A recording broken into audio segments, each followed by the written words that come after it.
Hello everyone, मैं शिवम परीक्षा मंथन के ऑफिशियल यूट्यूब चैनल पर आप सभी का स्वागत करता हूं। दोस्तों, जैसा कि आप सभी लोगों को पता है, जो हमारी एक सीरीज चल रही है जिसमें हम लोग कंप्लीट कर रहे हैं यूपी पीसीएस प्रीवियस ईयर्स के जीएस फर्स्ट पेपर प्रीलिम्स के जितने भी क्वेश्चन हैं सारे क्वेश्चन हम लोग यहाँ पे डिस्कस कर रहे हैं, जिसमें आप लोगों को काफ़ी क्वेश्चन मैंने प्रोवाइड करा दिए हैं। आज का जो लेक्चर है उसमें हम लोग कंप्लीट करेंगे 2016 के जितने भी क्वेश्चन सारे क्वेश्चंस का यहाँ पे हम लोग डिस्कस करेंगे। तो आज का जो लेक्चर होगा उसमें 1 से लेकर के 50 क्वेश्चन तक कंप्लीट करेंगे।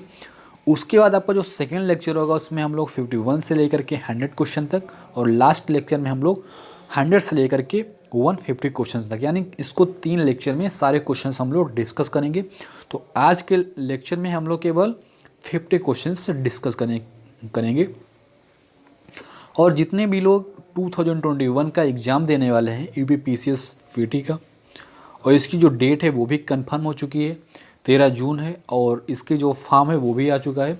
तो जिन लोगों ने फॉर्म अभी तक फिल नहीं किया है तो आप सभी लोग फॉर्म को फिल कर दीजिएगा, जितने लोग 2021 में एग्ज़ाम देने वाले हैं। और आप लोगों के पास जो समय है, समय का अभाव है, बहुत कम समय बचा हुआ है, तो आप सभी लोग अपनी तैयारी को बेहतर कीजिएगा और ज़्यादा से ज़्यादा आप लोग सभी लोग मेहनत कीजिएगा और कंटिन्यू अपनी तैयारी को बेहतर बनाने की कोशिश कीजिएगा, क्योंकि समय बहुत कम बचा हुआ है। तो जितना ज़्यादा आप लोग प्रैक्टिस करेंगे, जितना ज़्यादा आप लोग प्रीवियस क्वेश्चन सॉल्व करेंगे, जितना आप लोग प्रैक्टिस सेट लगाएंगे, उतना ही आप लोगों के लिए सफिशिएंट रहेगा। क्योंकि इस कम समय में जितना प्रैक्टिस, जितना आप लोग प्रीवियस क्वेश्चन देखेंगे, उतना ही आप लोगों के लिए फ़ायदा रहेगा। तो आज का जो लेक्चर है उसका फर्स्ट क्वेश्चन क्या है, हम लोग फर्स्ट क्वेश्चन देखते हैं कि आपका फर्स्ट क्वेश्चन क्या कह रहा है। तो फर्स्ट क्वेश्चन आपका कह रहा है कि बायोगैस संयंत्र से निष्कासित निम्नलिखित में से कौन सी गैस ईंधन गैस के रूप में उपयोग में आती है। यानी आपका जो बायोगैस संयंत्र है उससे ऐसी कौन सी जो गैस है वो निष्कासित होती है और उसको जो है वो ईंधन गैस के रूप में हम लोग उपयोग में लाते हैं। तो ऐसी कौन सी गैस है जिसको हम ईंधन गैस के रूप में उपयोग में लाते हैं। तो आपका जो बायोगैस संयंत्र है उससे आपकी जो गैस प्राप्त होती है वो CH4 इसका केमिकल नेम है, यानी मीथेन। और जो आपकी जो बायोगैस है ये मीथेन और कार्बन डाइऑक्साइड, हाइड्रोजन और हाइड्रोजन सल्फाइड, इन सभी का मिश्रण होती है आपकी बायोगैस। और जिसका प्रमुख घटक क्या होता है, बायोगैस का प्रमुख घटक है मीथेन। यानी करेक्ट आंसर यहाँ पे आपका क्या हो जाएगा, ऑप्शन नंबर सी यहाँ पे आपका राइट आंसर हो जाएगा, यानी मीथेन इज करेक्ट आंसर हो जाएगा। ये आपका जो क्वेश्चन आया था ये परीक्षा मंथन सामान्य ज्ञान और पर्यावरण में पास किस क्वेश्चन आपका पूछा गया था, जो आपकी जो परीक्षा मंथन के द्वारा जो बुक प्रकाशित होती हैं उनसे आपका ये क्वेश्चन आया हुआ था। अब हम लोग नेक्स्ट क्वेश्चन देखते हैं। नेक्स्ट क्वेश्चन क्या कह रहा है, नेक्स्ट कह रहा है कि निम्नलिखित में से किसका उपयोग जो है वो रक्त कैंसर के उपचार में किया जाता है। तो किसका उपयोग किया जाता है रक्त कैंसर के उपचार में, आपका जो यहाँ पे दिया आयोडीन 131, इसका जो उपयोग किया जाता है वो थायराइड कैंसर के उपचार में किया जाता है। किसके, थायराइड कैंसर के उपचार में इसका उपयोग किया जाता है। उसके बाद में आपका जो सोडियम 24 दिया है यहाँ पे, इसका जो उपयोग किया जाता है, इसका रक्त परिसंचरण के उपचार में उपयोग में लाया जाता है, सोडियम 24। और जो फास्फोरस यहाँ पे आपका दिया फास्फोरस 32, इसका जो उपयोग किया जाता है, इसका उपयोग रक्त कैंसर के उपचार में किया जाता है। तो राइट आंसर क्या हो जाएगा यहाँ पे, राइट आंसर हो जाएगा option number C, phosphorus 32। Last में जो आपका जो कोबाल्ट यहाँ पे दिया है तो कोबाल्ट 60 है, इसका जो उपयोग किया जाता है वो कैंसर ट्यूमर के उपचार के लिए इसका प्रयोग किया जाता है। तो right answer option number C हो जाएगा, फास्फोरस 32। नेक्स्ट क्वेश्चन देखते हैं। नेक्स्ट क्वेश्चन क्या है, आपका जो क्वेश्चन जो आया था ये परीक्षा मंथन सामान्य ज्ञान की पुस्तक से आया था, पेज नंबर आपका 630 से 657 था। नेक्स्ट देखते हैं, नेक्स्ट क्या कह रहा है। नेक्स्ट कह रहा है कि भारतीय पशु चिकित्सा विज्ञान अनुसंधान संस्थान अवस्थित है। तो आपका जो पशु चिकित्सा विज्ञान अनुसंधान संस्थान है कहाँ पे लोकेटेड है आपको बताना है। तो आपके बरेली के इज्जत नगर में अवस्थित है। कहाँ पे, बरेली के इज्जत नगर में आपका ये भारतीय पशु चिकित्सा विज्ञान अनुसंधान संस्थान अवस्थित है। Right answer option number A हो जाएगा, बरेली में।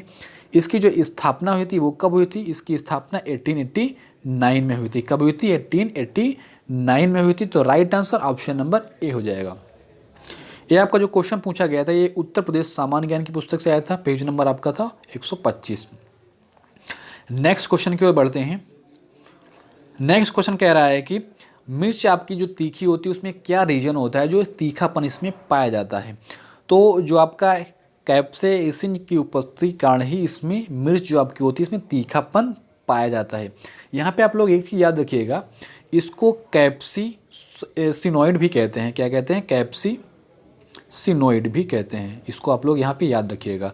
तो राइट आंसर यहाँ पे क्या हो जाएगा, जो आपकी मिर्च है वो किसके कारण तीखी होती है, वो कैप्सेसिन की उपस्थिति के कारण ही ये तीखापन इसमें पाया जाता है। Right answer option number B यहाँ पे करेक्ट हो जाएगा। अगला क्वेश्चन देखते हैं। अगला क्वेश्चन क्या कह रहा है, अगला कह रहा है कि निम्नलिखित भोज्य पदार्थों में से किसमें सभी अनिवार्य अमीनो अम्ल उपस्थित होते हैं। ये आपका जो क्वेश्चन था ये क्वेश्चन डाउटफुल है, क्योंकि हर साल ऐसा होता है 4 से 5 क्वेश्चन जो होते हैं वो डाउटफुल होते हैं, या क्वेश्चन उनको आयोग के द्वारा डिलीट किया जाता है या वो डाउटफुल चलते रहते हैं। तो यहाँ पे हम लोग पहले इसको डिस्कस करते हैं, उसके बाद इसका राइट आंसर करते हैं। तो यहाँ पे पूछा गया है कि आपसे कि सभी अनिवार्य अमीनो अम्ल की जो उपस्थिति होती है इनमें से किस में होती है, आपको बताना है। तो आपके जो अमीनो अम्ल हैं वो 9 आपके अनिवार्य यानी 9 अनिवार्य अमीनो अम्ल हैं। वो कौन कौन से हैं, तो आपका हिस्टिडाइन है, आइसोल्यूसाइन है, ल्यूसाइन है, उसके बाद में लाइसिन मिथियोनाइन है, उसके बाद में है आपका फेनिलएलानाइन, थ्रियोनाइन है, ट्राइप्टोफान है एवं वेलाइन है, और इसके बाद में एक आपका है अर्जिनाइन जो है ये बच्चों के लिए आवश्यक होता है पर वयस्कों के लिए आवश्यक नहीं होता है। ये आपके जो 9 एमिनो अम्ल हैं ये आपके दूध में भी पाए जाते हैं, और उसके बाद में अंडा में पाया जाता है और सोयाबीन में, यानी इन तीनों में भी आपके जो हैं वो 9 एमिनो अम्ल जो हैं तीनों में पाए जाते हैं। तो यहाँ पे करेक्ट किसको माने, दूध को माने, सोयाबीन को माने, अंडा को माने, तो ये आपका यहाँ पे डाउटफुल क्वेश्चन है, क्योंकि इसमें तीनों में पाए जाते हैं। तो यहाँ पे राइट आंसर करना संभव नहीं है, तो ये डाउटफुल क्वेश्चन है, तो इसको हम लोग यहीं पे ड्रॉप करते हैं, नेक्स्ट क्वेश्चन की ओर बढ़ते हैं। तो नेक्स्ट क्वेश्चन क्या कह रहा है, नेक्स्ट कह रहा है कि पृथ्वी की परिक्रमण धुरी जो है वो ध्रुवीय धुरी सदा झुकी होती है, तो कितनी डिग्री झुकी होती है आपको बताना है। इसका जो करेक्ट आंसर हो जाएगा वो दीर्घवृत्तीय धुरी से 23.5 डिग्री, कितना 23.5 डिग्री पर झुकी होती है। इसकी हम व्याख्या देखें हम लोग, तो व्याख्या क्या है, व्याख्या कह रहा है कि पृथ्वी की आपकी जो परिक्रमण धुरी जो है वो दीर्घवृत्तीय धुरी से लगभग अप्रॉक्स कितना 23.5 डिग्री पर झुकी होती है। और इसका जो ध्रुवीय अक्ष का या जो झुकाव होता है वो पृथ्वी पर सौर विकिरण या सूर्यताप के चक्रीय परिवर्तन के लिए क्या होता है, उत्तरदायी होता है। किसके लिए, सौर विकिरणों या सूर्य ताप के चक्रीय परिवर्तन के लिए उत्तरदायी होता है, जो कि मौसम चक्र श्रृंखला का कारण बनता है। तो राइट आंसर यहाँ पे ऑप्शन नंबर डी हो जाएगा, क्योंकि कितनी डिग्री पर झुकी है, 23.5 डिग्री पर। आपका जो क्वेश्चन आया था ये परीक्षा मंथन सामान्य ज्ञान की पुस्तक से आया था, पेज नंबर आपका क्या था 893। नेक्स्ट क्वेश्चन की ओर बढ़ते हैं। नेक्स्ट क्वेश्चन क्या कह रहा है, नेक्स्ट कह रहा है कि कलिंग युद्ध का जो विवरण हमें कहाँ से ज्ञात होता है, यानी कहाँ से इसको हमको इसकी जानकारी प्राप्त होती है। तो आपका जो अशोक का जो 13वां शिलालेख था उसके कलिंग युद्ध का जो विवरण हमें वहाँ से प्राप्त होता है, क्योंकि इस शिलालेख के अनुसार जो आपके राज्याभिषेक के 8वें वर्ष में 261 ईसा पूर्व में कलिंग युद्ध हुआ था। कब हुआ था, जो आपका अशोक थे, अशोक के अनुसार जो आपको उनका राज्याभिषेक के 8वें वर्ष के बाद, कितने 8वें वर्ष के बाद 261 ईसा पूर्व में कलिंग का युद्ध हुआ था। तो ये जानकारी हमें किससे प्राप्त होती है, अशोक के 13वें शिलालेख के द्वारा हमको ये जानकारी प्राप्त होती है। तो राइट आंसर क्या हो जाएगा, ऑप्शन नंबर ए यहाँ पे करेक्ट हो जाएगा। अगला क्वेश्चन देखते हैं। आपका ये जो क्वेश्चन आया था परीक्षा मंथन सामान्य ज्ञान की पुस्तक से आया था, पेज नंबर आपका 98 से 102 था। अगले क्वेश्चन की ओर बढ़ते हैं। अगला क्वेश्चन क्या कह रहा है, कह रहा है कि एक ही कब्र से 3 मानव कंकाल निकले हैं। तो कहाँ से एक ही कब्र से 3 मानव कंकाल प्राप्त हुए हमको बताना है। तो आपका जो दमदमा है ये कहाँ पे अवस्थित है, आपका दमदमा, तो आपका जो दमदमा है उत्तर प्रदेश के प्रतापगढ़ जिले में स्थित है। ये आपका ये मध्य पाषाणिक एक पूरा स्थल है, जो दमदमा इलाहाबाद विश्वविद्यालय के जो प्राचीन इतिहास एवं पुरातत्व विभाग के द्वारा इसका उत्खनन कार्य करवाया गया था। कब करवाया गया था, 1982 से 1987 के मध्य। तो इसमें क्या हुआ था, इसमें 41 मानव समाधान प्रकाश में आए थे, यानी 41 मानव सावधान को प्राप्त हुए थे, जिनमें से आपके 35 कब्रों में केवल एकल सावधान प्राप्त हुए थे। उसके बाद में 5 कब्रों में दो दो व्यक्तियों के अस्थि अवशेष थे। यानी कि 35 कब्रों में एकल सावधान थे, उसके बाद में 5 कब्रों में दो दो व्यक्तियों के अस्थि अवशेष थे, और जबकि एक कब्र में एक साथ जो थे वो 3 मानव कंकाल प्राप्त हुए हैं हमें। तो राइट आंसर यहाँ पे क्या हो जाएगा? राइट आंसर हो जाएगा ऑप्शन नंबर वी, दमदमा से। ये आपका जो क्वेश्चन आया था ये परीक्षा मंथन सामान्य ज्ञान की पुस्तक से आया था। पेज नंबर आपका क्या था? Page number 64। अगला देखते हैं, अगला क्वेश्चन क्या कह रहा है। अगला कह रहा है कि इथेनॉल के व्यावसायिक उत्पादन में कौन सा खमीर प्रयोग में लाया जाता है? तो कौन सा खमीर जो होता है वो इथेनॉल के व्यावसायिक उत्पादन में इसका प्रयोग लाया जाता है। किसका प्रयोग किया जाता है? तो इसका जो राइट आंसर हो जाएगा वो हो जाएगा ऑप्शन नंबर बी, साइक्रोमाइसीज सेरेबेसी। किसका? साइक्रोमाइसीज सेरेबेसी। तो राइट आंसर क्या हो जाएगा? ऑप्शन नंबर वी जो यहाँ पे करेक्ट हो जाएगा, क्योंकि इथेनॉल की जो व्यावसायिक उत्पादन होता है उसमें सामान्यतः साइक्रोमाइसीस सेरेबेसी नामक खमीर जो है ईस्ट का प्रयुक्त होता है। तो right option number B. Next question की ओर बढ़ते हैं। नेक्स्ट क्या कह रहा है? नेक्स्ट कह रहा है कि विंध्य क्षेत्र के किस शिलाश्रय से सर्वाधिक मानव कंकाल मिले हैं? तो कहाँ से, किस क्षेत्र से, शिलाश्रय से सर्वाधिक मानव कंकाल हमको प्राप्त हुए हैं? तो आपका यहाँ पे दिया है ऑप्शन नंबर डी, लेखैया से हमको विंध्य क्षेत्र के सर्वाधिक मानव कंकाल मिले हैं। तो करेक्ट आंसर यहाँ पे क्या हो जाएगा आपका? करेक्ट आंसर हो जाएगा ऑप्शन नंबर डी। तो व्याख्या इससे देखते हैं। व्याख्या कह रही है कि विंध्य क्षेत्र के प्रश्नगत मध्य पाषाणिक पुरा स्थलों में से लेखैया शिलाश्रय से सर्वाधिक 17 मानव कंकाल प्राप्त हुए। कितने? टोटल हमको 17 मानव कंकाल प्राप्त हुए हैं, जिनमें से अधिकांश के सिर जो हैं वो पश्चिमी दिशा में है। कहाँ पे हैं? अधिकांश जो सिर हैं वो पश्चिमी दिशा में हैं। नेक्स्ट क्वेश्चन की ओर बढ़ते हैं। नेक्स्ट क्वेश्चन क्या कह रहा है? नेक्स्ट कह रहा है कि पृथ्वी प्रथम वीर की उपाधि थी। तो किसको ये उपाधि दी गई थी? किसकी उपाधि थी ये? तो ये उपाधि थी समुद्रगुप्त की। किसकी? समुद्रगुप्त की, क्योंकि ये हरिसेन रचित प्रयाग प्रशस्ति में गुप्त सम्राट समुद्रगुप्त के लिए पृथ्वी प्रथम वीर उपाधि प्रयुक्त हुई थी। तो करेक्ट आंसर क्या हो जाएगा? करेक्ट आंसर हो जाएगा ऑप्शन नंबर ए, समुद्रगुप्त के लिए इसका उपयोग किया गया था। अगला क्वेश्चन क्या कह रहा है? अगला कह रहा है कि विक्रमशिला बिहार का संस्थापक कौन था? तो विक्रमशिला बिहार का संस्थापक कौन था आपको बताना है यहाँ पे। तो इसका जो संस्थापक था विक्रमशिला बिहार का, वो धर्मपाल था। कौन था? धर्मपाल थे। तो बिहार के भागलपुर जिले में आपका जो पत्थरघाट नामक पहाड़ी पर स्थित आपका जो विक्रमशिला बिहार की जो स्थापना है वो पाल नरेश धर्मपाल ने कब की थी? 775 से 800 ईसा में इन्होंने कराई थी। किसने? धर्मपाल ने इसकी स्थापना कराई थी। या जो है महावीर 4 शताब्दियों से अधिक समय तक ख्याति प्राप्त शिक्षा केंद्र रहा है। यानी 4 शताब्दियों से ये अधिक समय तक ख्याति प्राप्त शिक्षा के लिए केंद्र रहा है। तो करेक्ट आंसर आपका हो जाएगा ऑप्शन नंबर सी, यानी धर्मपाल। आपका जो क्वेश्चन आया था ये परीक्षा मंथन सामान्य ज्ञान की पुस्तक से आया था। पेज नंबर आपका क्या था? 119। अगला क्वेश्चन क्या कह रहा है? अगला कह रहा है कृष्णदेव राय ने किस नगर की स्थापना की थी? तो कृष्णदेव जो राय थे उन्होंने किस नगर की स्थापना की थी आपको बताना है। तो विजयनगर के जो प्रसिद्ध शासक थे कृष्णदेव राय ने स्थापत्य कला के क्षेत्र में नांगलापुर नामक एक नगर की स्थापना की थी। उसने हजारा एवं विट्ठल स्वामी नामक मंदिर का भी निर्माण किया था। यानी आपके जो कृष्णदेव राय ने हजारा एवं विट्ठल स्वामी नामक मंदिर का निर्माण भी कराया था। लेकिन आपसे पूछा यहाँ पे गया तो इन्होंने नांगलापुर नामक नगर की स्थापना की थी। तो right answer option number B हो जाएगा। क्या हो जाएगा? ऑप्शन नंबर बी यहाँ पे आपका करेक्ट हो जाएगा। यह आपका जो क्वेश्चन आया था ये परीक्षा मंथन सामान्य ज्ञान की पुस्तक से आया था। पेज नंबर आपका क्या था? 154। अगला क्वेश्चन देखते हैं। अगला क्वेश्चन क्या कह रहा है? अगला कह रहा है कि जहांगीर ने मुख्यतः निम्नलिखित में से किस कला को संरक्षण दिया था? तो जहांगीर ने मुख्यतः किस कला को संरक्षण प्रदान किया था? तो किसको किया था? तो जहांगीर ने मुख्यतः चित्रकला को संरक्षण प्रदान किया था। किसको? चित्रकला को इन्होंने संरक्षण प्रदान किया था।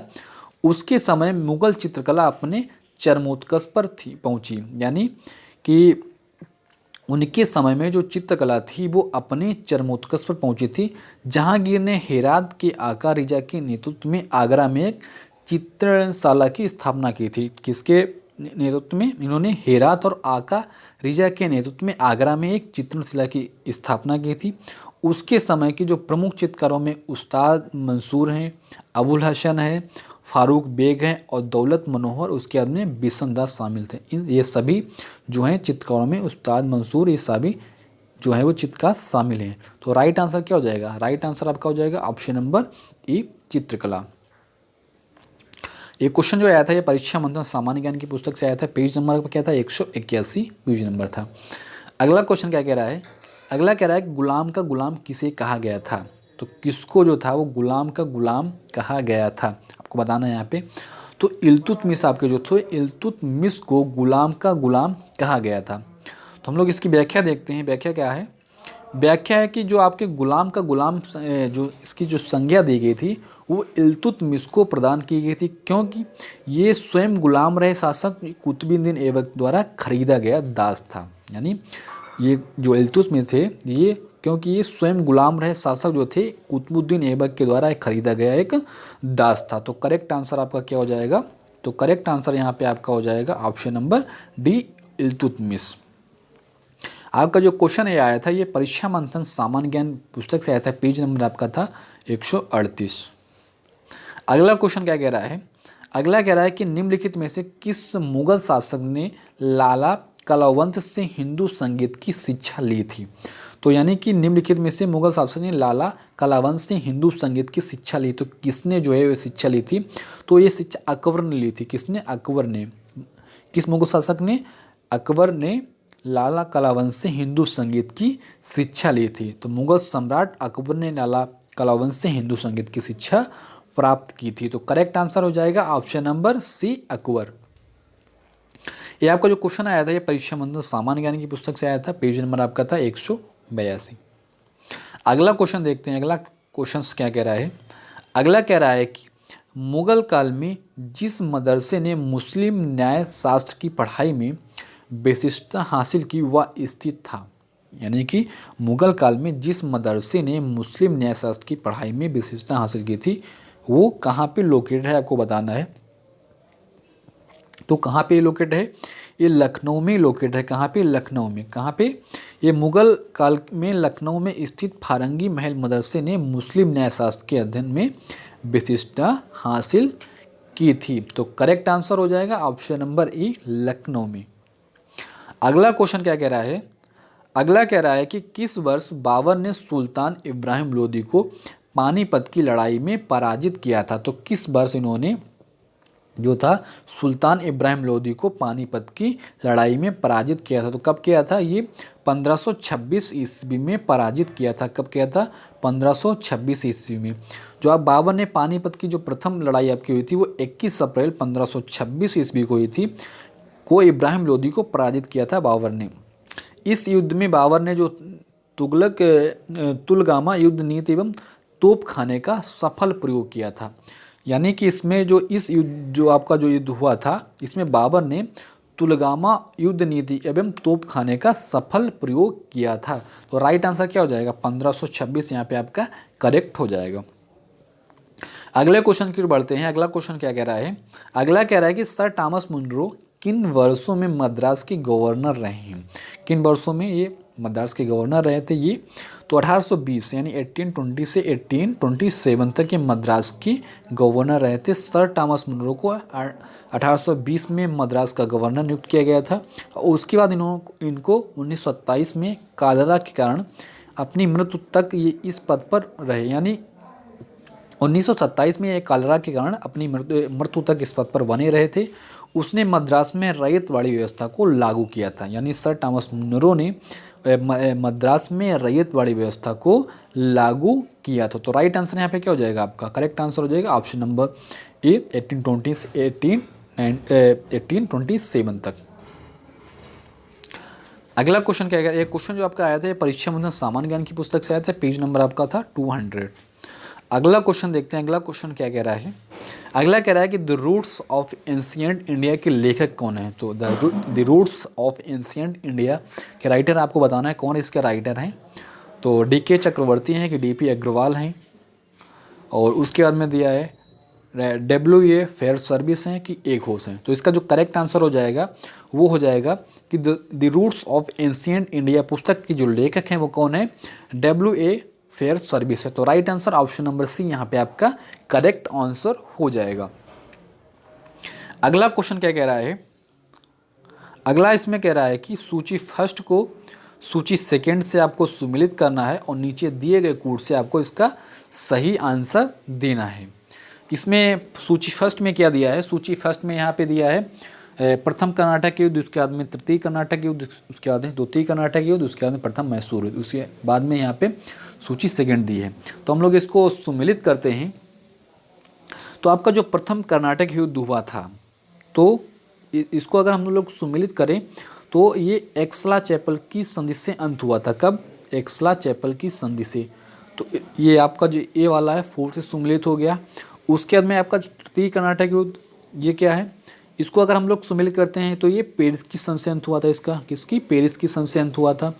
द्वितीय कर्नाटक जो युद्ध है ये आपका जो है वो ये अनिर्णायक युद्ध था। क्या था, ये आपका अनिर्णायक युद्ध था। और प्रथम मैसूर युद्ध जो हुआ था इसमें ब्रिटिश की हार हुई थी, इसमें प्रथम मैसूर युद्ध में। तो करेक्ट आंसर यहाँ पे आपका क्या हो जाएगा, तो आपका जो करेक्ट आंसर हो जाएगा ऑप्शन नंबर सी, जो यहाँ पे आपका राइट हो जाएगा। क्या हो जाएगा, ऑप्शन नंबर सी जो है वो राइट हो जाएगा। यदि हम देखें इसकी व्याख्या, तो व्याख्या क्या है कि भारत में फ्रांसीसी एवं ब्रिटिश कंपनियों की जो सेना के मध्य प्रथम जो कर्नाटक आपका युद्ध हुआ था ये 1746 में हुआ था, ईस्वी में प्रारंभ हुआ था। कब हुआ था, 1746 में आपका ये प्रथम कर्नाटक युद्ध प्रारंभ हुआ था। उसके बाद में क्या हुआ था, यह युद्ध ऑस्ट्रिया के उत्तराधिकारी से प्रेरित था तथा एक्सला चैपल की संधि थी। कब हुई थी, 1748 में। तो इस उत्तराधिकारी युद्ध की समाप्ति के साथ ही प्रथम कर्नाटक युद्ध की भी ये समाप्त हो गया था। उसके बाद फिर क्या हुआ, उसके बाद आपका जो द्वितीय कर्नाटक युद्ध हुआ था ये 1749 से 1754 में हुआ था। ये आपका जो युद्ध था ये अनिर्णायक युद्ध था आपका प्रथम की समाप्ति के बाद। उसके बाद आपका जो द्वितीय कर्नाटक युद्ध था ये अनिर्णायक युद्ध था। उसके बाद में आपका तृतीय कर्नाटक युद्ध जो हुआ था ये 1758 से 1763 ईस्वी में हुआ था। इसमें क्या हुआ था, इसमें ऑस्ट्रिया और प्रशा के मध्य ये सप्तवर्षीय युद्ध का एक भाग था। क्या था, ये सप्तवर्षीय युद्ध का एक भाग था जिसका जो अंत हुआ था ये 1763 में हुआ था। पेरिस की जो संधि हुई थी उसी के साथ जो आपका ये तृतीय कर्नाटक युद्ध हुआ था इसका अंत हुआ था। कब, 1763 में पेरिस संधि के साथ ही। और उसके बाद आपका जो प्रथम मैसूर युद्ध हुआ था ये आपका हुआ था 1767 में, और 1767 से 1769 तक। इसमें क्या होता है, इसमें हैदर अली ने अंग्रेज़ों को पराजित किया था। उसके बाद में क्या होता है, उसके बाद में अंग्रेज़ों को विवश होकर 1769 ईस्वी में मद्रास की संधि करनी पड़ी थी। तो राइट आंसर यहाँ पे आपका क्या हो जाएगा, तो राइट आंसर आपका हो जाएगा यहाँ पे ऑप्शन नंबर सी जो है वो करेक्ट हो जाएगा। ये क्वेश्चन जो आपका आया था परीक्षा बंधन सामान्य ज्ञान की पुस्तक से आया था, पेज नंबर आपका था 192 से 194। अगला क्वेश्चन देखते हैं, अगला क्वेश्चन क्या कह रहा है। अगला कह रहा है कि पश्चिमी भारत के डी.के. कर्बे का नाम निम्नलिखित में से किस संदर्भ में आता है। तो किस संदर्भ में आता है, देखो यहाँ पे आपके दो ऑप्शन राइट हो जाएंगे। फर्स्ट ऑप्शन है स्त्री शिक्षा, उसके बाद में बाल शिशु हत्या, सॉरी ये ऑप्शन नंबर डी यहाँ पे हो जाएगा विधवा पुनर्विवाह। तो इन्होंने स्त्री शिक्षा के लिए, उसके बाद में विधवा पुनर्विवाह के लिए काफ़ी इन्होंने काम किया है। तो यहाँ पे आपके ऑप्शन नंबर सी और ऑप्शन नंबर डी है जो यहाँ पे करेक्ट हो जाएंगे। अब हम लोग व्याख्या देखते हैं। व्याख्या क्या है कि डी.के. कर्बे यानी धोंदो केशव कर्बे 1858 से 1962 ने पश्चिमी भारत में महिलाओं के कल्याण, उन्होंने देखो महिलाओं के कल्याण एवं इनकी स्थिति सुधारने हेतु महत्वपूर्ण कार्य किए थे। इसमें उन्होंने क्या किया था, उन्हें वे पूना के फर्ग्यूसन कॉलेज में गणित के प्रोफेसर थे तथा उन्होंने क्या किया था 1896 में विधवाओं की शिक्षा के लिए इन्होंने एक स्कूल एवं विधवा आश्रम की स्थापना की थी। यानी उनकी एजुकेशन के लिए उन्होंने क्या किया था, उनकी एजुकेशन के लिए, विधवाओं की एजुकेशन के लिए 1896 में विधवाओं की शिक्षा के लिए एक स्कूल और उसके बाद में एक विधवा आश्रम की इन्होंने स्थापना की थी। उसके बाद में क्या है, उसके बाद में इन्होंने उसके बाद में इन्होंने 1907 में महिला विद्यालय तथा 1916 में पूना में इन्होंने भारत के प्रथम महिला विश्वविद्यालय की इन्होंने स्थापना की थी। कब? 1916 में। उसके बाद में 1917, उसके बाद में 18 में उन्होंने प्राथमिक शिक्षकों के लिए प्रशिक्षण कॉलेज तथा लड़कियों की शिक्षा है तो उन्होंने कन्याशाला की भी स्थापना की थी। किसकी? कन्याशाला की भी स्थापना इन्होंने की थी। इन्होंने विधवा पुनर्विवाह को प्रोत्साहन देने के लिए इन्होंने 1893 में विधवा विवाहोत्तेजक मंडली, जिसे 1995 में विधवा विवाह प्रतिबंध निवारक मंडली नाम दिया गया था। कब दिया गया था? 1995 में इसको विधवा विवाह प्रतिबंध निवारक मंडली नाम दिया गया था की स्थापना की थी। तथा इन्होंने अपनी पहली पत्नी की मृत्यु के बाद इन्होंने क्या किया था, इनकी जो पहली पत्नी थी उनकी मृत्यु के बाद उन्होंने क्या किया था, एक विधवा से इन्होंने विवाह किया था। किससे? एक विधवा से इन्होंने विवाह किया था। वस्तुतः इन्होंने महिलाओं की शिक्षा प्रसार के साथ साथ विधवा पुनर्विवाह को बढ़ावा देने के लिए उन्हें उल्लेखनीय कार्य किया था। तो यहाँ पे इसलिए यहाँ पे आपका ऑप्शन नंबर सी और ऑप्शन नंबर डी दोनों यहाँ पे आपके जो हैं वो करेक्ट हो जाएंगे। तो ये जो आपका क्वेश्चन आया था ये राष्ट्रीय स्वतंत्रता आंदोलन से आया था जो, और पेज नंबर आपका था 1998। अगला क्वेश्चन क्या कह रहा है? अगला क्वेश्चन कह रहा है कि भारतीय गौरव यश का अंतिम सूर्य किसके लिए प्रयुक्त हुआ था? तो ये आपका शिवाजी के लिए प्रयुक्त था। किसके लिए? शिवाजी के लिए प्रयुक्त हुआ था, क्योंकि प्रख्यात इतिहास का जो जदुनाथ सरकार ने छत्रपति शिवाजी को भारतीय गौरव का अंतिम सूर्य, the last sun of Indian glory कहा है। सरकार ने लिखा है कि मैं उन्हें हिंदू जाति द्वारा उत्पन्न किया हुआ अंतिम महान क्रियात्मक व्यक्ति और राष्ट्र निर्माता मानता हूँ। किसको? शिवाजी को। तो राइट आंसर यहाँ पे क्या हो जाएगा? राइट आंसर हो जाएगा ऑप्शन नंबर ए। अगला क्या है? अगला है कि खिलाफत आंदोलन के प्रमुख नेता निम्नलिखित में से कौन थे? तो कौन जो नेता थे वो खिलाफत आंदोलन के थे, इनमें से आपको बताना है। तो मौलाना मोहम्मद अली और शौकत अली, ये दोनों जो नेता थे ये खिलाफत आंदोलन के प्रमुख नेता थे। आपका जो खिलाफत आंदोलन हुआ था ये 1919 और 22 तक के प्रमुख नेता जो थे मौलाना मोहम्मद अली और इनके भाई जो थे मौलाना शौकत अली। मौलाना अबुल कलाम आज़ाद भी इसके नेताओं में शामिल थे, यानी मौलाना अबुल कलाम आज़ाद भी इसमें शामिल थे, जिन्होंने अपनी पत्रिका अल हिलाल एवं कामरेड के माध्यम से इस आंदोलन का प्रचार किया था। जो अबुल कलाम आज़ाद थे इन्होंने इनकी जो पत्रिका थी अल हिलाल और कामरेड, इसके माध्यम से इन्होंने आंदोलन जो आपका आंदोलन था इसका प्रचार प्रसार किया था। उसके बाद मोहम्मद अली जिन्ना जो थे और रफ़ी अहमद किदवई खिलाफत आंदोलन से पृथक रहे थे।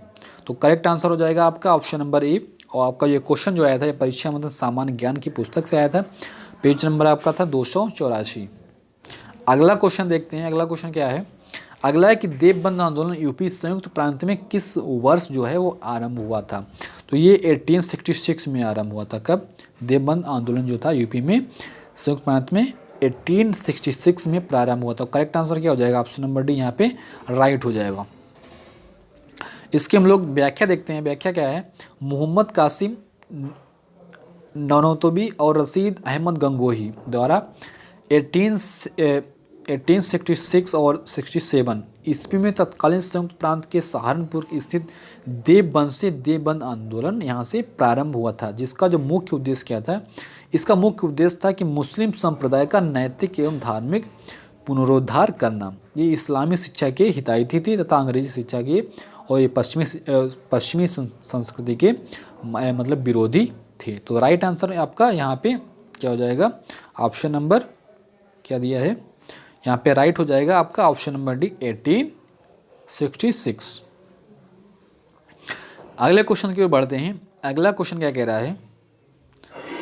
अगला क्वेश्चन कह रहा है कि मोतीलाल नेहरू और CR दास द्वारा 1923 में ईस्वी में गठित पार्टी का नाम क्या था? तो इसका जो नाम था वो था स्वराज पार्टी। इसका जो गठन किया था यह असहयोग आंदोलन के स्थगन के बाद मोतीलाल नेहरू और CR दास ने 1923 के इलाहाबाद में इन्होंने स्वराज पार्टी की स्थापना की थी। इन्होंने विधानमंडलों के चुनाव लड़ने तथा विधानमंडलों को पहुंचकर सरकार की आलोचना की रणनीति अपनाई थी। तो इसकी स्थापना कब हुई थी? 1923 में हुई थी, इलाहाबाद में हुई थी स्वराज पार्टी की स्थापना। तो करेक्ट आंसर क्या हो जाएगा? ऑप्शन नंबर सी यहाँ पे राइट हो जाएगा। ये आपका जो क्वेश्चन आया था ये परीक्षा मंथन सामान्य ज्ञान की पुस्तक से आया था। पेज नंबर आपका था 249। क्या था? 249। अगले क्वेश्चन की ओर बढ़ते हैं। अगला क्वेश्चन क्या है? अगला क्वेश्चन कह रहा है कि लॉर्ड डलहौजी की विलय नीति का प्रथम जो शिकार था वो निम्नलिखित में से कौन हुआ था? तो सतारा जो था यहाँ पे, तो जो डलहौजी की विलय नीति थी उसमें सतारा था। तो ये सबसे पहले इसका विलय किया गया था। तो ये जो व्यक्तिगत का सिद्धांत दिया था, डलहौजी ने अपने व्यक्तिगत सिद्धांत का विलय हड़प नीति के तहत जो सर्वप्रथम 1948 ईस्वी में सतारा, उसके बाद में अंग्रेजी राज्य में विलय किया था। यानी सतारा को अंग्रेजी राज्य में विलय किया था 1948 में इसका विलय किया था। और उसके बाद में इन्होंने जैतपुर, संबलपुर, उसके बाद बाघाट, उदयपुर, इन सभी का इन्होंने विलय किया था। तो राइट आंसर क्या हो जाएगा यहाँ पे? राइट आंसर हो जाएगा ऑप्शन नंबर बी, सतारा। ये जो क्वेश्चन आपका आया था परीक्षा मंथन सामान्य ज्ञान की पुस्तक से आया था। पेज नंबर आपका था 219। नेक्स्ट क्वेश्चन क्या कह रहा है?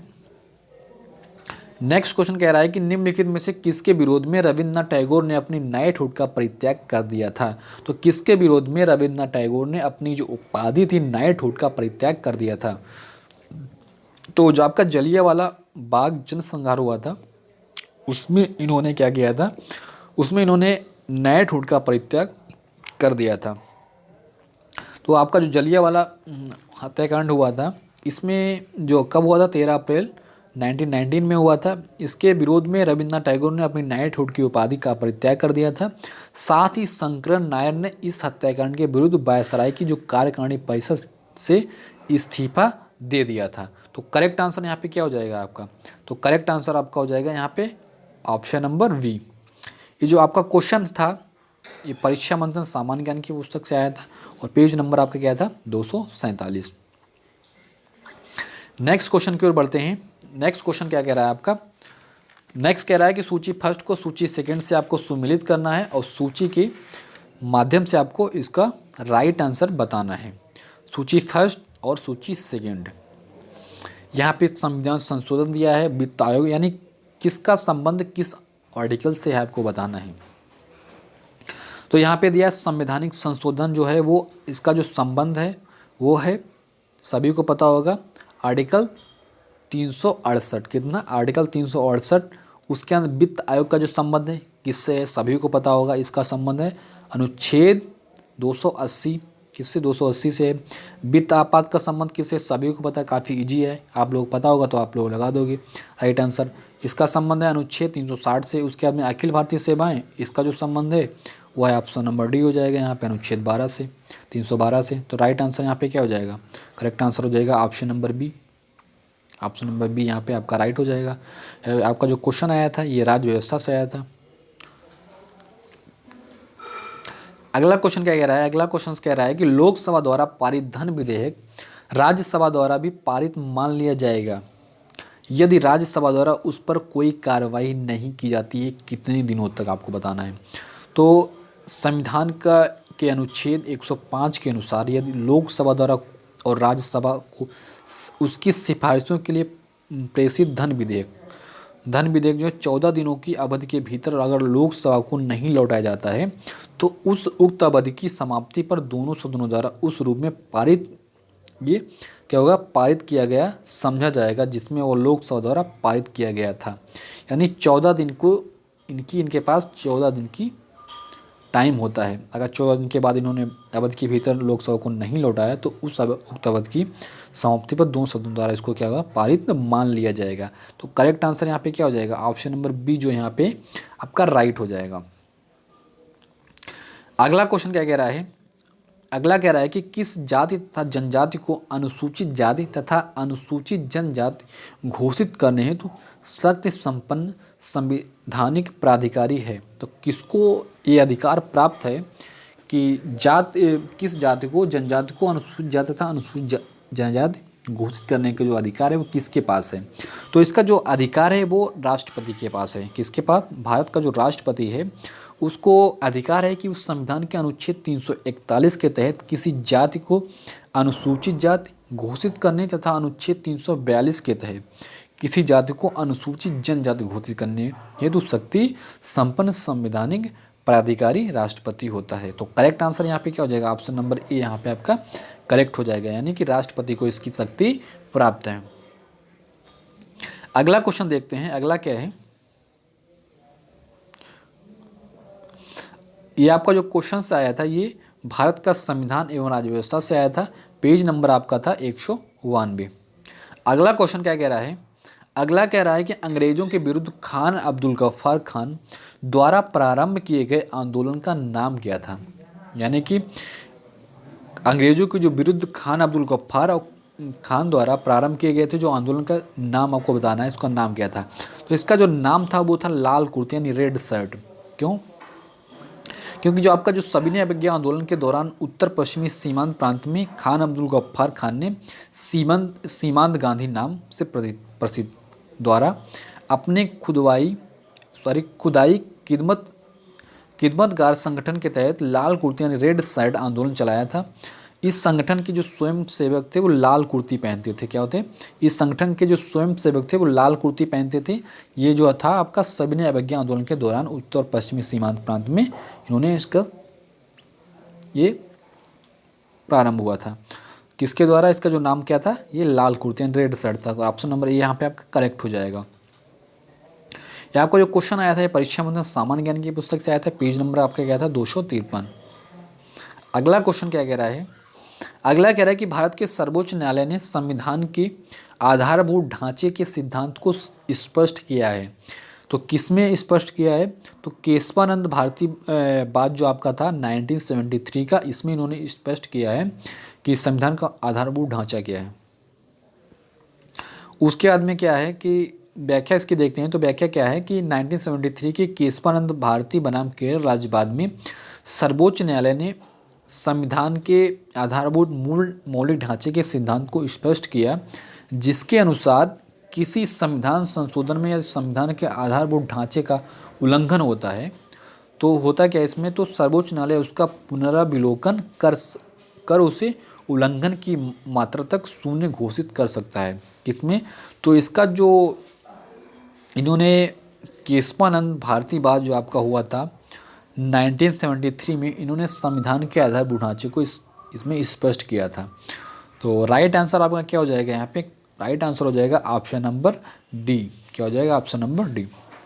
ये आपका जो क्वेश्चन आया था ये भारत का संविधान एवं राज्य व्यवस्था से आया था, पेज नंबर आपका था 40। अगला क्वेश्चन देखते हैं। अगला कह रहा है कि अनुच्छेद 249 के खंड 1 के अंतर्गत पारित प्रस्ताव निम्नलिखित में से किसके अब अधिक समय के लिए प्रवृत्त जो है वो नहीं रहेगा। तो ये 1 वर्ष के लिए प्रवृत्त नहीं रहेगा। इसमें क्या दिया है कि संविधान के अनुच्छेद 249(1) के तहत यदि राज्यसभा ने उपस्थित और आम और मत देने वाले सदस्यों में से कम 2/3 जो है सदस्यों द्वारा पारित संकल्प द्वारा घोषित किया है। यानी कहने का मतलब क्या है कि आपका जो संविधान का आप जो अनुच्छेद 249(1) के तहत यदि राज्य जो है राज्यसभा ने उपस्थित और मत देने वाले सदस्यों में से कम 2/3 सदस्यों द्वारा पारित संकल्प द्वारा यह घोषित किया है कि राष्ट्रीय हित में आवश्यक है या समीचीन है कि संसद जो है वो राज्य सूची में प्रगणित ऐसे विषय के संबंध में जो उस संकल्प में विनिर्दिष्ट हैं, क्या है, उस संकल्प में विनिर्दिष्ट हैं, विधि बनाए। तो जब तक यह संकल्प प्रवृत्त है तो संसद उसके विषय में क्या है, संबंध में भारत के संपूर्ण राज्य क्षेत्र में या उसके किसी भाग के लिए विधि या विधिपूर्ण होगा। यानी विधि बनाने का उसको अधिकार है। इसी अनुच्छेद के खंड 2 के अनुसार उपयुक्त संकल्प 1 के द्वारा इसमें क्या दिया गया है कि संकल्प 1 वर्ष से अनधिक ऐसी अवधि के लिए प्रवृत्त रहेगा, उसमें विनिर्दिष्ट की जाए। इस प्रकार ऐसा कोई प्रस्ताव 1 वर्ष से अधिक समय के लिए प्रवृत्त नहीं रह सकता है। तो बशर्ते उसे क्या है, बनाए रखने का जो प्रस्ताव है पुनः राज्यसभा द्वारा उपयुक्त उपबंध के तहत पारित न किया जाए। तो करेक्ट आंसर आपका यहाँ पे क्या हो जाएगा, ऑप्शन नंबर जो यहाँ पे डी दिया है वो करेक्ट हो जाएगा, 1 वर्ष। ये आपका जो क्वेश्चन आया था ये भारत का संविधान एवं राज्य व्यवस्था से आया था, पेज नंबर आपका था 188। अगला क्वेश्चन देखते हैं। अगला क्वेश्चन क्या कह रहा है, अगला कह रहा है कि सरकारिया आयोग निम्नलिखित संबंधों में से किसकी समीक्षा हेतु स्थापित किया गया था। तो आपका जो सरकारिया आयोग था तो सभी को पता होगा किसकी मतलब किसकी समीक्षा हेतु इसको स्थापित किया गया था।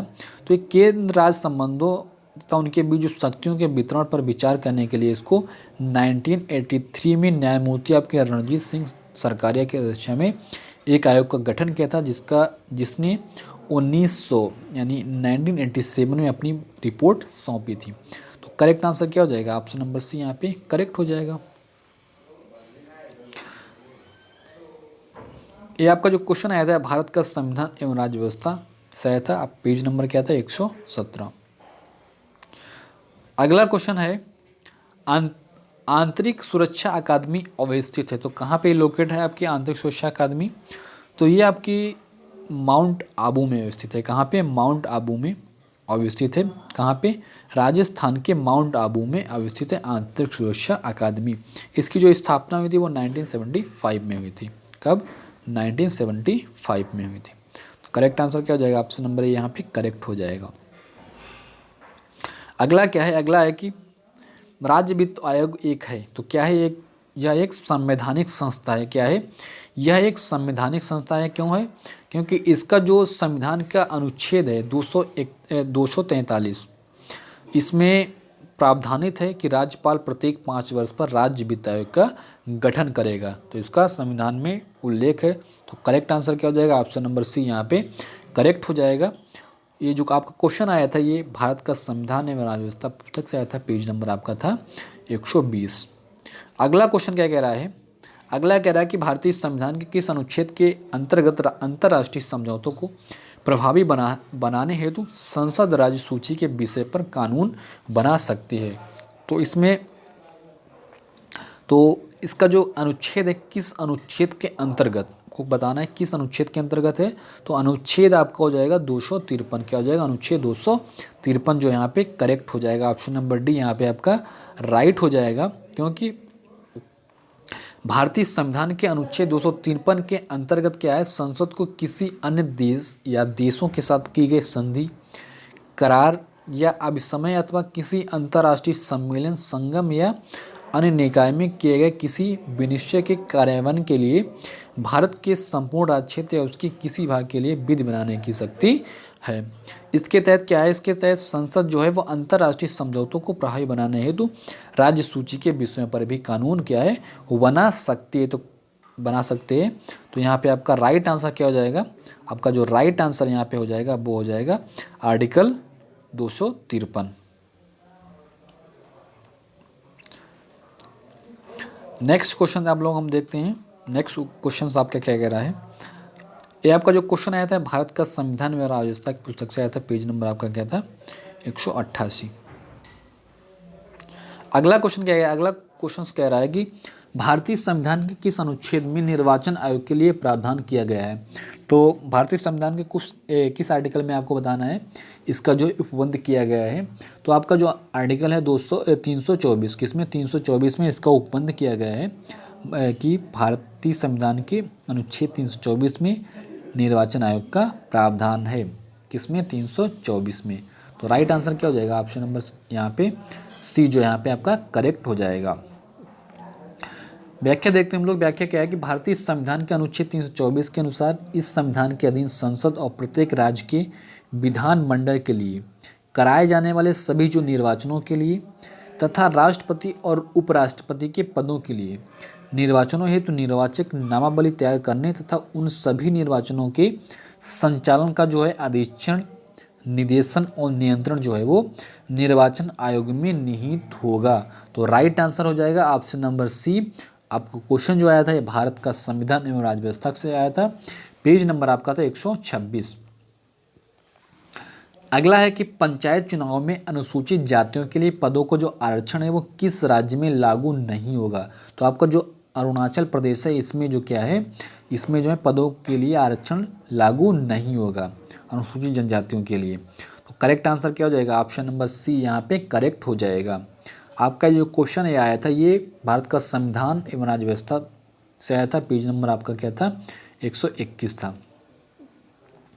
अगला क्वेश्चन क्या है, अगला कह रहा है कि निम्नलिखित में से कौन पंचायती की संरचना के बाबत उपबंध करने को अधिकृत है। यानी कि निम्नलिखित में से कौन जो है पंचायतों की संरचना के बाबत उपबंध करने का अधिकृत है। तो कौन है, तो राज्य का जो विधानमंडल है, जो क्या है, ये संविधान के अनुच्छेद 243C के खंड 1 के तहत किसी राज्य का विधानमंडल बिल द्वारा उस राज्य में पंचायतों की संरचना के बाबत उपबंध करने हेतु अधिकृत है। कौन अधिकृत है, राज्य का विधानमंडल। तो करेक्ट आंसर यहाँ पे क्या हो जाएगा, ऑप्शन नंबर बी यहाँ पे आपका राइट हो जाएगा। आपका जो क्वेश्चन आया था ये भारत का संविधान एवं राज्य व्यवस्था पुस्तक से आया था। पेज नंबर आपका क्या था, 119। क्या था, 119 था। अगला क्वेश्चन क्या कह रहा है, अगला कह रहा है कि संविधान के किस भाग में पंचायती राज व्यवस्था संबंधी प्रावधान दिए गए हैं। तो कौन सा यहाँ पे आपका राइट आंसर हो जाएगा, ऑप्शन नंबर ए कि ऑप्शन नंबर बी, उसके बाद में क्या है। तो यहाँ पे आपका जो करेक्ट आंसर क्या हो जाएगा, करेक्ट आंसर हो जाएगा ऑप्शन नंबर ए हो जाएगा। क्या, ऑप्शन नंबर ए हो जाएगा।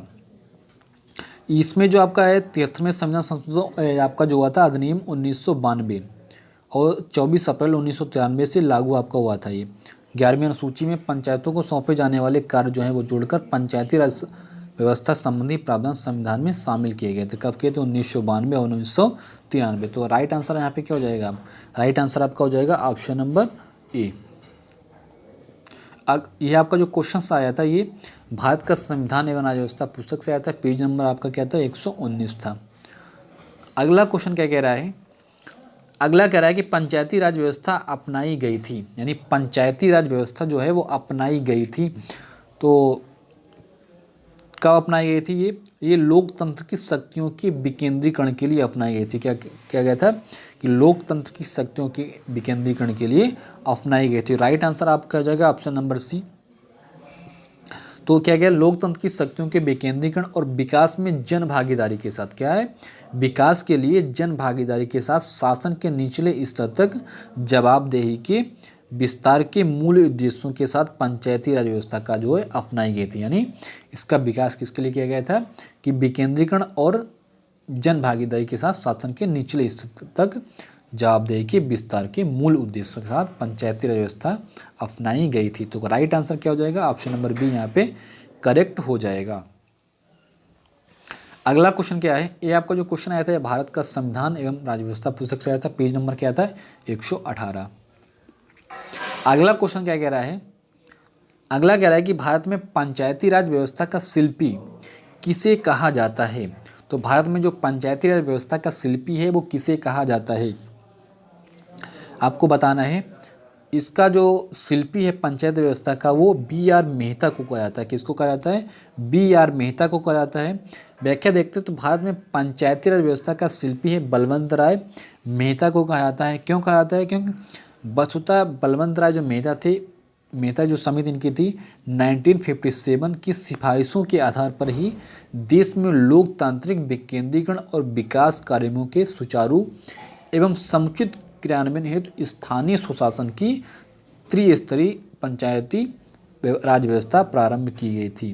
किसकी सिफारिश पर, बलवंत राय मेहता समिति 1957। तो करेक्ट आंसर है ऑप्शन नंबर सी हो जाएगा, बी.आर. मेहता। ये आपका जो क्वेश्चन आया था ये भारत का संविधान एवं राज्य व्यवस्था पुस्तक से आया था। पेज नंबर था एक आपका 118। अगला क्वेश्चन क्या कह रहा है, अगला कह रहा है कि निम्नलिखित कथनों पर विचार कीजिएगा। यहाँ पे कथन दिया है, उसके बाद में कथन ए और कथन आर। कथन ए क्या कह रहा है, कथन ए कह रहा है कि संविधान के अनुच्छेद 32 को डॉक्टर अंबेडकर ने इसकी आत्मा कहा था। उसके बाद में आपका दिया है कथन आर। क्या कह रहा है, कथन आर कह रहा है कि अनुच्छेद 32 जो है मौलिक अधिकारों के अतिक्रमण के विरुद्ध प्रभावी उपचार का प्रावधान करता है। तो आपका कथन बिल्कुल राइट है, क्योंकि संविधान के अनुच्छेद 32 को डॉक्टर अंबेडकर ने इसकी आत्मा का बिल्कुल राइट है। उसके बाद में आपका जो कथन आर कह रहा है कि अनुच्छेद 32 को मौलिक अधिकारों के अतिक्रमण के विरुद्ध प्रभावी उपचार का प्रावधान करता है, ये भी आपका बिल्कुल राइट है। यानी दोनों यहाँ पे राइट हैं और दोनों का रिलेशन भी है। तो यहाँ पे आपका ऑप्शन नंबर ए जो है वो करेक्ट हो जाएगा। क्या हो जाएगा, ऑप्शन नंबर ए यहाँ पे एक करेक्ट हो जाएगा। यानी कथन ए तथा कथन आर दोनों सही हैं और ए का सही स्पष्टीकरण आर है। तो राइट आंसर क्या हो जाएगा, ऑप्शन नंबर ए यहाँ पे आपका करेक्ट हो जाएगा। ये जो है यहाँ पे करेक्ट हो जाएगा। अब हम लोग व्याख्या इसकी देखते हैं, तो व्याख्या क्या है, व्याख्या है कि संविधान के अनुच्छेद 32 के तहत जो है वो मौलिक अधिकारों को प्रवर्तित करने तथा उनके उल्लंघन पर उपचार प्राप्त करने का जो अधिकार है वो स्वयं एक मौलिक अधिकार है, उपचारों का अधिकार। वस्तु क्या है, मूल अधिकारों को भारतीय संविधान में शामिल करना निरर्थक हो जाता है यदि इन्हें प्रभावी ढंग से परिवर्तित करने की व्यवस्था न की गई होती। यानी इन्हें प्रभावी ढंग से अगर परिवर्तित करने की व्यवस्था न की गई होती, ये निरर्थक हो जाता। डॉक्टर अंबेडकर के अनुसार क्या है, संवैधानिक उपचारों का अधिकार जो है वो संविधान की आत्मा और हृदय है। क्या है, संविधान की आत्मा और हृदय है, जिसके बिना संपूर्ण संविधान की अर्थविहीन हो जाएगा। यानी इसके बिना क्या है, जिसके बिना संपूर्ण आपका जो संविधान है वो अर्थविहीन हो जाएगा। इस प्रकार क्या है आपका दोनों यहाँ पे यानी कथन ए और कथन आर दोनों जो है यहाँ पे सही है, दोनों का स्पष्टीकरण भी है। तो राइट आंसर आपका क्या हो जाएगा, तो आपका जो राइट आंसर हो जाएगा ऑप्शन नंबर ए। और आपका ये जो क्वेश्चन आया था ये आया था भारत का संविधान एवं राज्य व्यवस्था पुस्तक से, पेज नंबर क्या था 57। अगला क्वेश्चन क्या कह रहा है, अगला क्वेश्चन कह रहा है कि सूची फर्स्ट को सूची सेकंड से आपको सुमेलित करना है और आपको बताना है इसके यहाँ पे दिया संस्थान, उसके बाद में अनुच्छेद दिया है, यानी किसका संबंध किस अनुच्छेद से आपको बताना है। तो फर्स्ट दिया है भारत का नियंत्रक एवं माले का परीक्षक, इसका जो उल्लेख है वो किस आर्टिकल में इसका उल्लेख किया गया था। तो भारत का नियंत्रक एवं माले लेखा परीक्षक, इसका जो मेंशन किया गया इसको वो अनुच्छेद 148 में, किसमें, अनुच्छेद 148 में इसको मेंशन किया गया है। वित्त आयोग को मैंने अभी आपको पहले ही बताया है, वित्त आयोग को किसमें, आर्टिकल 280 में। प्रशासनिक अधिकरण, इसका जो आर्टिकल कौन सा आर्टिकल इसका है, तो इसका आर्टिकल है 323 ए। और संघ लोक सेवा आयोग का जो है वो क्या है, आर्टिकल 315, क्या है, आर्टिकल 315। तो करेक्ट आंसर क्या हो जाएगा यहाँ पे, तो करेक्ट आंसर हो जाएगा ऑप्शन नंबर ए। क्या हो जाएगा, ऑप्शन नंबर ए यहाँ पे आपका करेक्ट हो जाएगा। और आपका ये जो क्वेश्चन आया था ये भारतीय संविधान में राज्य व्यवस्था पुस्तक से आया था, पेज नंबर आपका था 182 से 191 तक। अगला क्वेश्चन क्या कह रहा है, अगला कह रहा है कि भारतीय संविधान के अनुच्छेद 243 ZJ के अनुसार सहकारी समिति के निदेशकों की अधिकतम संख्या हो सकती है। तो कितनी इनकी अधिकतम संख्या हो सकती है आपको बताना है। तो इनकी जो अधिकतम संख्या है वो कितनी हो सकती है, तो 97वें संविधान संशोधन अधिनियम 2011 से संविधान में जोड़े गए भाग 9 खा सहकारी समितियों के तहत अनुच्छेद 243 ZJ के अनुसार सहकारी समितियों की जो निदेशकों की जो संख्या है वो राज्य विधानमंडल द्वारा नियम बनाकर निर्धारित की जाएगी, परंतु यह संख्या 21 से अधिक नहीं होगी, यानी 21 से अधिक नहीं होनी चाहिए। तो यहाँ पे आपका जो ए ऑप्शन है वो करेक्ट हो जाएगा, ऑप्शन नंबर ए। ये आपका जो क्वेश्चन आया था ये भारत का संविधान एवं राज्य व्यवस्था पुस्तक से आया था, पेज नंबर था 122, क्या था 122। अगला क्वेश्चन क्या कह रहा है, अगला क्वेश्चन कह रहा है कि भारत में एक नया राज्य सृजित करने वाले विधेयक को पारित होना अनिवार्य है। यानी कि भारत में एक नया राज्य अगर सृजित करना है तो विधेयक को पारित होना अनिवार्य है। तो यहाँ पे दिया है संसद में साधारण बहुमत तथा कम से कम 2/3 राज्यों के अनुसमर्थन द्वारा।